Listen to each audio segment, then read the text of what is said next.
Во ниту еден дел од светот не можеме да гарантираме дека јадеме безбедна храна, но сметам дека кај нас граѓаните може да бидат спокојни дека храната е безбедна, вели првиот човек на Агенцијата за храна и ветеринарство Миланов. Во период за речиси една година се откриени приближно 300 тони небезбедна храна.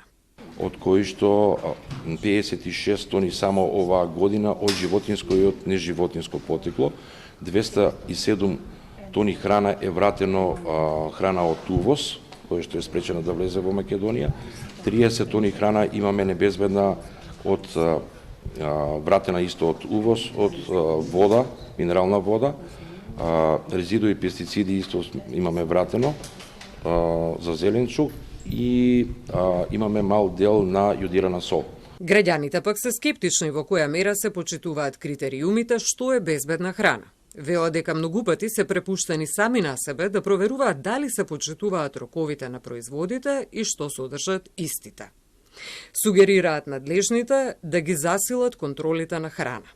Зошто? Затоа што нашите што ја испитуваат, чекаат од Хрватска да им ги вратат производите, па после да видат дека не е уред.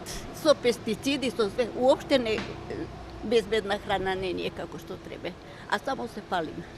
А земјоделска земја сме, празни се, нивите и тоа е.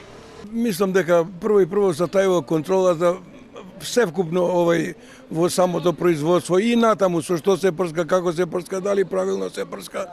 И мислам дека треба тоа далеку на повисоко ниво. Се уште не сме. Имам таков печаток дека не сме дојдени ние до тоа да би кажале сега е храната безбедна. Не може да постигнат, немаат кадар. Едноставно немаат доволен број на инспектори и така натаму. Во моментов во Агенцијата за храна и ветеринарство се вкупно 186 инспектори, но се очекува до крајот на годината нивниот број да биде поголем.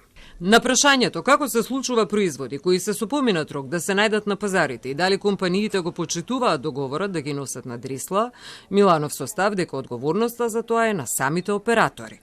Ние како агенција по дојава од граѓани, по редовни инспекцијски контроли, при вонредни инспекцијски контроли, ги казнуваме, ги уништуваме, да операторите се должни, имат и задолжение добиено од страна на Агенцијата за храна и ветеринарство, тарова, заедно во присуство со официјален инспектор, треба да бидат однесени на примерот на Дрисла, ако станува збор за Скопје.